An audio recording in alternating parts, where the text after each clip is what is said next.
Everyone. है कौन विघ्न ऐसा जग में, है कौन विघ्न ऐसा जग में जो टीक सके वीर नर के मग में। है कौन विघ्न ऐसा जग में जो टीक सके वीर नर के मग में। खम ठोक ठेलता है जब नर पर्वत के जाते पांव उखड़। खम ठोक ठेलता है जब नर पर्वत के जाते पांव उखड़। मानव जब जोर लगाता है पत्थर पानी बन जाता है। मानव के अंदर वो क्षमता है तो पत्थर को भी पानी बना सकता है। मतलब उसके लिए मेहनत के बल पर वो असंभव को भी संभव बना सकता है। इसके कई उदाहरण हमारे आसपास मिल जाएंगे। इसी मोटिवेशनल कोर्स के साथ मैं स्टार्ट कर रहा हूं आज कूलॉम्स लॉ। कूलॉम्स लॉ के बारे में थोड़ा सा स्पेशली मैं जिक्र करना चाहता हूं। बहुत सारे यूट्यूब वीडियोज में कूलॉम्स लॉ को बिल्कुल सही बताते हैं, लेकिन मैक्सिमम मैं कर रहा हूं, सब नहीं कर रहा हूं, मैक्सिमम वीडियोज में इसमें जो कांस्टेंट आता है, जो के आता है, उसके बारे में गलत मेंशन किया हुआ रहता है। मैं स्पेशली उस के पर ज्यादा आपको फोकस करूंगा। आगे देखते रहिएगा, आप ध्यान से इस मेरी वीडियो को देखिए, ध्यान से, और कॉन्सेप्ट को समझिए। 1785 में फ्रेंच साइंटिस्ट कूलॉम ने अपना एक बहुत ही इंपॉर्टेंट लॉ दिया जिसका नाम पड़ा कूलॉम्स लॉ। ये क्या कहता है? It states that electric force मतलब वैद्युत बल आइदर अट्रैक्टिव और रिपल्सिव। अट्रैक्टिव भी हो सकता है, रिपल्सिव भी हो सकता है। अट्रैक्टिव कब? जब लाइक चार्जेज हमारे अनलाइक चार्जेज जब होंगे प्लस माइनस तो हमारा अट्रैक्ट करेगा, और लाइक चार्जेज जब होंगे तब रिपल्सिव नेचर होगा। तो electric force acting between any 2 point static charges is always directly proportional to product of their magnitudes and inversely proportional to the square of the distance between them, and this force acts along the line joining them। मतलब दोनों point charges को जोड़ने वाला जो line है उसके बीच में काम करता है। थोड़ा सा हिंदी में इसको समझा देता हूं कि दो पॉइंट चार्जेस, दो बिंदु आवेशों जो स्थिर अवस्था में है, उनके बीच लगने वाला वैद्युत बल, जो कि आकर्षण भी हो सकता है और प्रतिकर्षण बल भी हो सकता है, उनके बीच जो लगने वाला वैद्युत बल है, उन दोनों आवेशों के परिमाणों के गुणनफल के समानुपाती तथा उनके बीच की दूरी के वर्ग के व्युत्क्रमानुपाती होता है, तथा यह बल जो है उन दोनों बिंदु आवेशों को जोड़ने वाला जो लाइन है उसी लाइन के बीच में ये वर्क करता है। हम लोग डायग्राम से इसको समझते हैं। जैसे हमारे पास दो पॉइंट चार्जेज है, एक चार्ज हमने लिया Q1, दूसरा चार्जेज हमारा इसी लाइन के अलोंग Q2, ये दूसरा स्टैटिक चार्जेज हमारे, ये दोनों पॉइंट चार्जेज है। पॉइंट चार्ज का मीनिंग ये होता है कि आपने जो इन दोनों के बीच में जो डिस्टेंस लिया है, ये जो डिस्टेंस लिया है, ये डिस्टेंस को हमने R से दिखाया। इस डिस्टेंस के रिस्पेक्ट में इसका मैग्नीट्यूड काफी कम होना चाहिए, इसका नाम देते हैं हम लोग पॉइंट चार्जेज। मतलब ये डिस्टेंस इसके रिस्पेक्ट में काफी ज्यादा होना चाहिए, इसके मैग्नीट्यूड के रिस्पेक्ट में, तब उसको हम नाम देते हैं पॉइंट चार्जेज। अब इन दोनों के बीच में जो फोर्स काम कर रहा है, ये फोर्स हमारा आइदर अट्रैक्टिव भी हो सकता है, रिपल्सिव भी हो सकता है। अब फोर्स तो हमेशा बाइलेटरल होता है, द्वितरफा होता है, मतलब दोनों तरफ से काम करता है। यदि हम इसका नाम दे रहे हैं, इधर जो फोर्स काम कर रहा है उसका नाम दे रहे हैं F12, इधर हो जाएगा F21। मतलब एक फोर्स हमारा इधर काम कर रहा है, एक फोर्स इधर काम कर रहा है। मतलब दोनों चार्जेस जो है एक दूसरे पर फोर्स लगाएंगे। According to Newton's third law of motion हम लोग जानते हैं, every action has equal and opposite reaction. प्रत्येक क्रिया के बराबर विपरीत प्रतिक्रिया होता है। तो इस आधार पर यदि ये चार्ज यदि इस पर फोर्स लगा रहा है तो ये चार्ज भी इक्वल एंड अपोजिट जो है इस पर फोर्स लगाएगा। अब हम लोग इस फोर्स के मैग्नीट्यूड को देखते हैं। ये जो फोर्स जो काम करता है, दैट फोर्स हम जनरलाइज कर रहे हैं उसको F से। इस इलेक्ट्रिक फोर्स का नाम दे रहे हैं हम लोग F, और ये F जो है हमारा डायरेक्टली प्रोपोर्शनल होता है दोनों के मैग्नीट्यूड्स के प्रोडक्ट के, Q1 into Q2। इसका नाम दिया हमने first equation. This is your first equation. And secondly जो लॉ कर रहा है, इन दोनों के बीच में जो डिस्टेंस हमारा R उसके इनवर्सली प्रोपोर्शनल होता है, मतलब F proportional 1/r²। This is your second equation. यदि हम लोग दोनों इक्वेशन को कंबाइन करें, हमारा दोनों इक्वेशन को कंबाइन करें, combining equations 1 and 2, combining equations 1 and 2, हमें क्या मिलेगा? A proportional Q1 into Q2 by R²। अब यहां से सावधान हो जाइएगा, यहां से जो कांस्टेंट आने जा रहा है उसके बारे में हम स्पेशली मेंशन करूंगा। ध्यान दीजिए आप, यहां से जो हमारा कांस्टेंट आएगा A proportional Q1 Q2 by R², यहां से F इक्वल टू ऑब्वियसली यहां पर एक कांस्टेंट आएगा जब इक्वल टू हमने लगाया k Q1 into Q2 by R square. अब इस k के बारे में मेंशन क्या कर देते हैं लोग, k इक्वल टू 1/4πε0, जबकि आपने ये मेंशन नहीं किया लॉ में कि आपने दोनों चार्जेस को कहां रखा है, वैक्यूम में रखा है, एयर में रखा है, किस मीडियम में रखा है। एक्चुअली k जो होता है where k is a constant जरूर है, k इज कांस्टेंट जो कि मीडियम डिपेंडेंट होता है, और साथ ही साथ जो यूनिट्स ऑफ जो मेजरमेंट ऑफ यूनिट जो होता है बाबू, जो यूनिट्स है हमारे, उस किस सिस्टम से ले रहे हैं आप उस पर भी डिपेंड करता है, सिस्टम ऑफ यूनिट्स पर भी डिपेंड करता है। Where k is constant depends upon medium, firstly medium as and system of units. मतलब जो आपने फोर्स वहां दिखाया है वो दो चीजों पर डिपेंड करता है।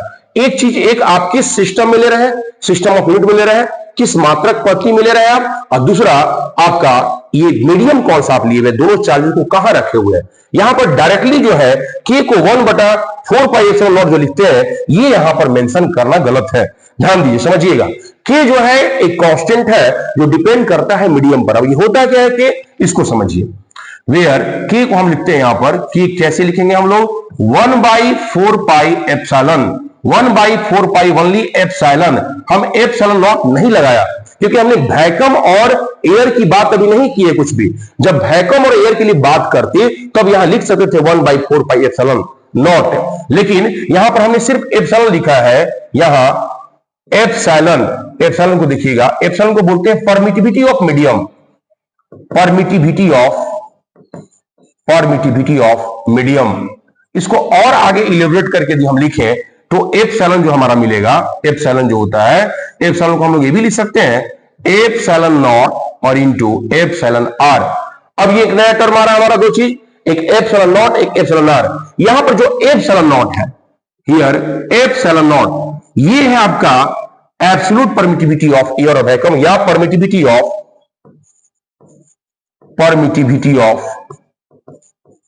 एयर और वैक्यूम, एयर और वैक्यूम। और एप्सिलॉन आर क्या है, एप्सिलॉन आर जो है ये है रिलेटिव परमिटिविटी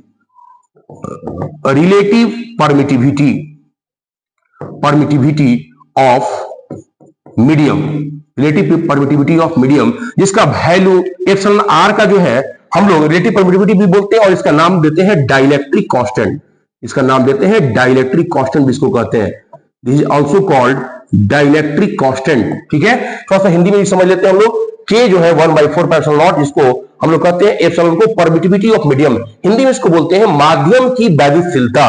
माध्यम की वैद्युशीलता वह गुण है माध्यम का जिस पर इलेक्ट्रिक फोर्स डिपेंड करता है, उसी के आधार पर सारा इलेक्ट्रिक फोर्स डिसाइड होता है, मतलब वैद्युत बल हम उसके आधार पर डिसाइड करते हैं। और इस एप्सिलॉन को आगे मेंशन हमने किया, ये होता है epsilon not into epsilon R. Epsilon not क्या है, परमिटिविटी ऑफ एयर और वैक्यूम, मतलब निर्वात या हवा की वैद्युशीलता। और एप्सिलॉन आर क्या है, यह सापेक्षिक वैद्युशीलता, उसी मीडियम का सापेक्षिक या आपेक्षिक वैद्युशीलता, और इसको हम लोग डाइलेक्ट्रिक कांस्टेंट या हिंदी में इसको परावैद्युतांक भी कहा जाता है, इसको परावैद्युतांक भी कहते हैं। अब यहां पर जो एप्सिलॉन नॉट का जो वैल्यू है, मतलब ये जो वैक्यूम के लिए हमने लिखा है, ये एक्सपेरिमेंटली हमारा 8.85 इंटू 10⁻⁻12 कूलॉम स्क्वायर पर न्यूटन मीटर स्क्वायर।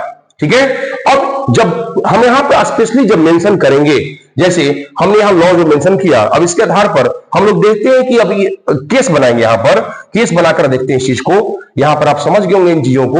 अब हम लोग थोड़ा सा आगे देखते हैं कि कैसे ये वर्क हमारा की करेगा। हम लोग केस बनाएंगे फॉर एयर और वैक्यूम। अब यहां से हम लिख सकते हैं केस नंबर 1। केस 1 में हम लोग देखते हैं, जब केस 1 में समझिएगा बात को, हम लोग केस 1 में देखते हैं, case number 1, case 1,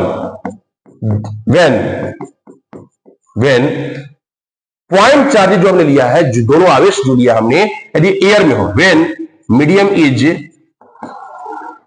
air oblique vacuum, जब एयर या वैक्यूम होगा उस केस में हम लोग क्या देखेंगे, जब मीडियम हमारा एयर और वैक्यूम होगा, देन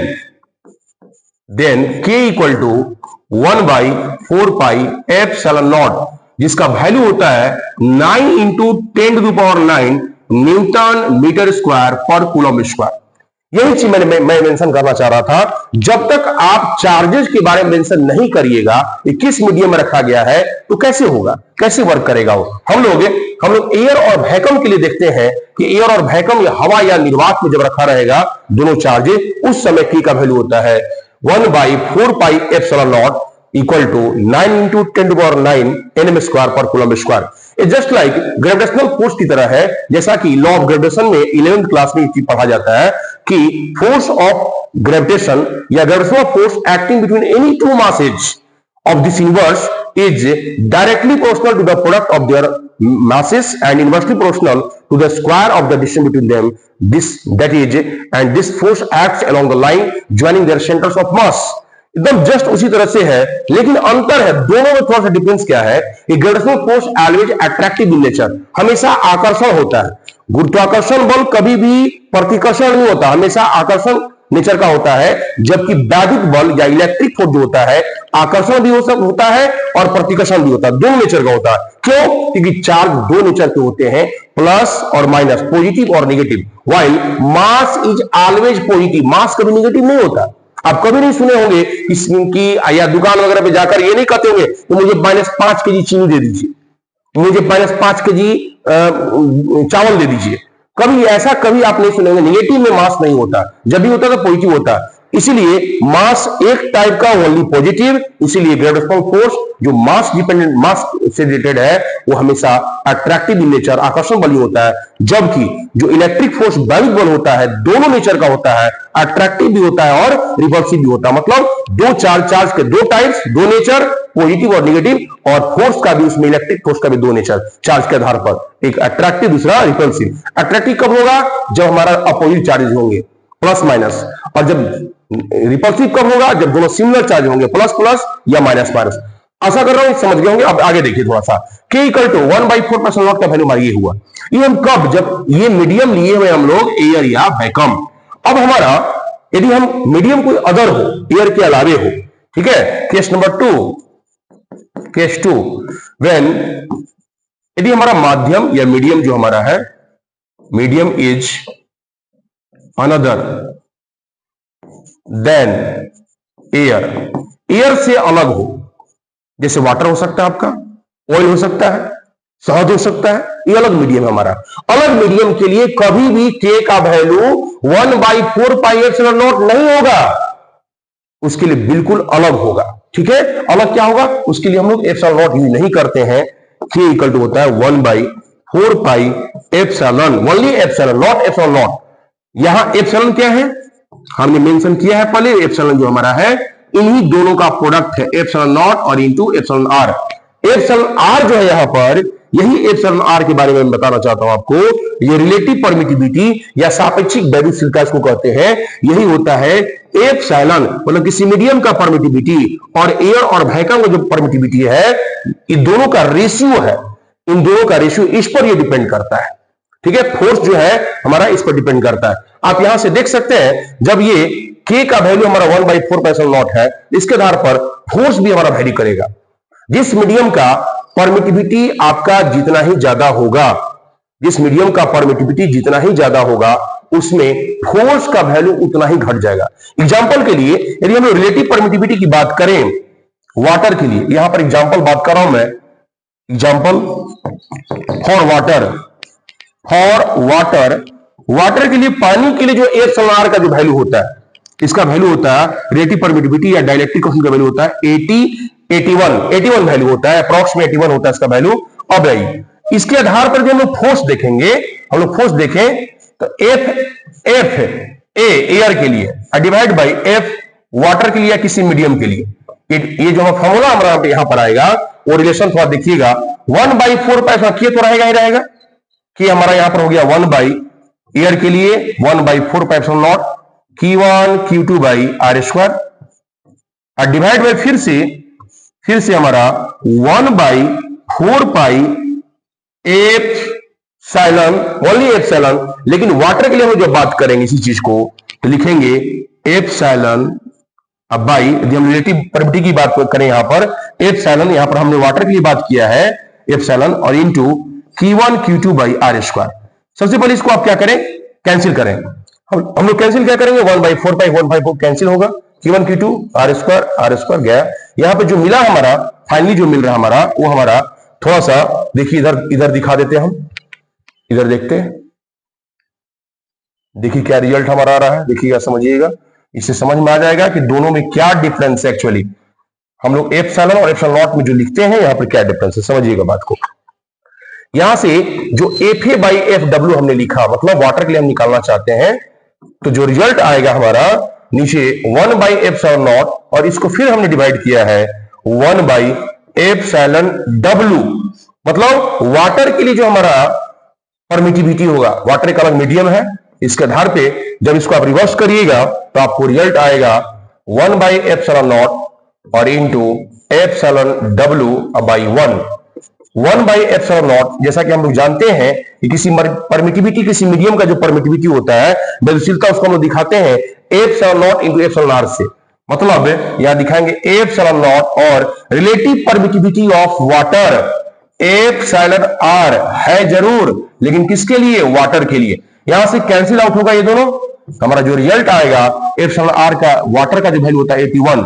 इसका मतलब ये है हमने जो फोर्स निकाला था FA बाई FW, वो हमारा आया 81। इसका मतलब एयर में जो फोर्स होगा, एयर या वैक्यूम में जो फोर्स होता है, वाटर के रिस्पेक्ट में हमारा 81 टाइम्स होता है। हम लोग यहां दिखा सकते हैं FA equal to 81 into FW, मतलब वाटर के रिस्पेक्ट में जो फोर्स हमारा है एयर में, वो 81 टाइम्स होगा। हम ये भी बोल सकते हैं कि वाटर जो हमारा मीडियम है, तो इलेक्ट्रिक फोर्स का जो वैल्यू है, दोनों चार्जेस के बीच में जो वैद्युत बल का जो मान है, वो 81 टाइम्स घट जाएगा, जैसा कि यहां आप रिलेशन से समझ सकते हैं। आशा करता हूं कि ये कॉन्सेप्ट आपको बढ़िया समझ में आया होगा। कांस्टेंट जो आता है कूलम्ब्स लॉ में, उसको क्लियर मैंने किया, वो अब कंफ्यूजन, किसी तरह कोई कंफ्यूजन नहीं होगा। मैं इसी के साथ इस क्लास को, मैं इस वीडियो को समाप्त करता हूं। मिलता हूं इसी तरह से इंटरेस्टिंग वीडियो के साथ नेक्स्ट वीडियो में।